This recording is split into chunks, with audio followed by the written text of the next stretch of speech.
Vous voyez actuellement sous les manguiers, on est en pleine saison de mangue à Kindia. Il y a plus de mangues qui sont sous le manguier que sous le panier de la ménagère. Salut, je suis Sali Bilaliso et je vous parle de la Guinée.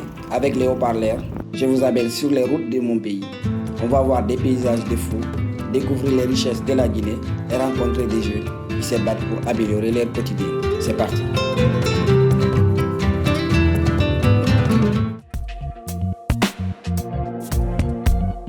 Salut à tous, je suis Sali Bilaliso en Guinée. Cet été, je vous amène à la découverte des richesses de mon pays, mais également à la rencontre des jeunes qui se battent pour changer les choses. La dernière fois, on s'est demandé comment développer le tourisme dans la préfecture de Mali, au nord du pays. Cette fois, je pars au paradis des gourmands, à Kindia, la ville des fruits. Mais malheureusement, ces délices finissent souvent gâchés à pourrir sur le sol, car on manque de moyens pour les commercialiser.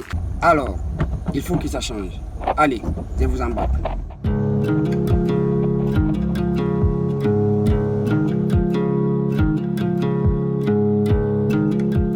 Présentement, nous sommes à Lissa pour notre déjeuner. Donc nous allons continuer sur Kindia. Dans 1 heure ou 2 heures, nous serons à Kindia.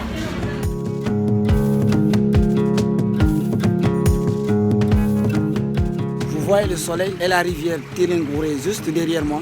C'est grâce à ça notamment que la région de Kindia est aussi fertile. En ce moment, c'est la récolte des mangues et ça va durer 2 mois. Mais malheureusement, il n'y a pas assez d'endroits où vendre les fruits. Du coup, beaucoup restent là à pourrir. Le seul moyen pour les écouler, c'est de les revendre en bord de route. Il y a des vendeurs dans toutes les localités que j'ai traversées. Mais cela ne suffit pas pour sauver toute la récolte.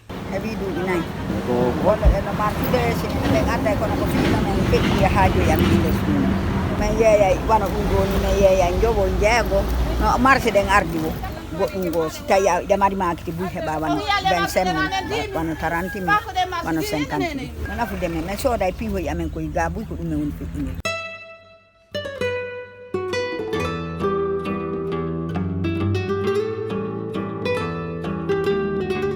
Alors bien sûr, des fruits en surproduction, ça arrange les clients qui n'ont pas beaucoup de moyens. Là, je me rends chez un étudiant de l'université de Kindia et vous allez voir, chez lui, ça devient un repas très prisé. Car ici, les pécules mensuelles n'atteignent pas 15 €. Dans la vie étudiantine, il arrive à des moments, quand nous prenons le mois de mars comme ça, c'est des moments très difficiles pour nous les étudiants. Et la manque nous permet alors de remplacer beaucoup de nos provisions. C'est dans cette période réellement qu'on essaie d'économiser davantage. Ça nous permet de dépenser moins. Parfois, quand on n'a pas les moyens à faire du riz, à préparer du riz, nous pouvons alors faire la sauce de mangue, acheter une mèche de pain et puis nous mangeons ça. Bon, même si ça arrange certains clients, c'est très pénible de voir toutes ces mangues à même le sol. Les quelques fruits qui survivent sont ceux qui sont consommés localement, transformés en confiture en petite quantité, ou bien ceux qui sont exportés hors du pays. Il faudrait des usines de transformation ou alors des bons transports vers les autres villes pour les revendre plus. Des fois, je peux peser 10 kg, 20 kg, ça dépend de la commande de mes clients. Je n'ai pas les instruments de travail, même si j'ai la volonté, j'ai l'idée, j'ai l'expérience pour faire la confiture, mais je n'ai pas les moyens, je n'ai pas aussi l'emballage avec lequel je dois travailler. J'ai envie de me retrouver avec 50 travailleurs, ou plus même dans 2 ans. C'est mon rêve, c'est pour cela que je me bats tous les jours quand on entend les conférences, les forums, les débats et autres. Partout il y a les forums. Je vais pour exposer mes produits et les montrer que c'est normal. C'est-à-dire nous aussi on peut faire quelque chose chez nous. Mais jusqu'à présent, on ne voit rien de nouveau. Hein. Tu as vu, j'ai envie de faire la chose, mais tu vois où je travaille. C'est...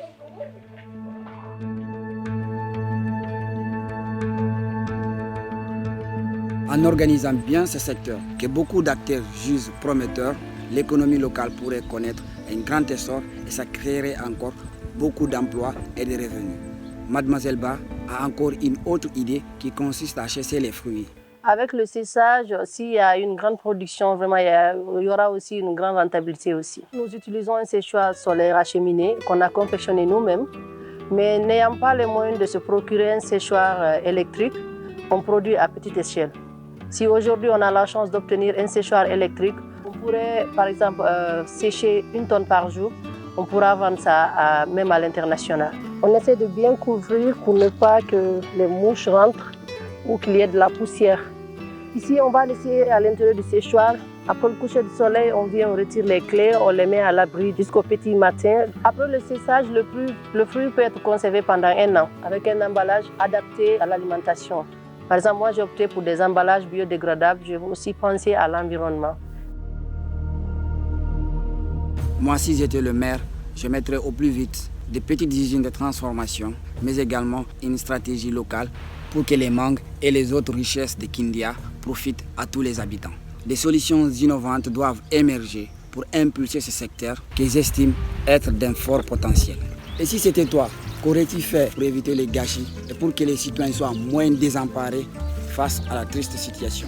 Laisse ta réponse dans les commentaires. En espérant vous retrouver à la 3e étape, je vous invite à regarder d'autres vidéos de haut-parleurs.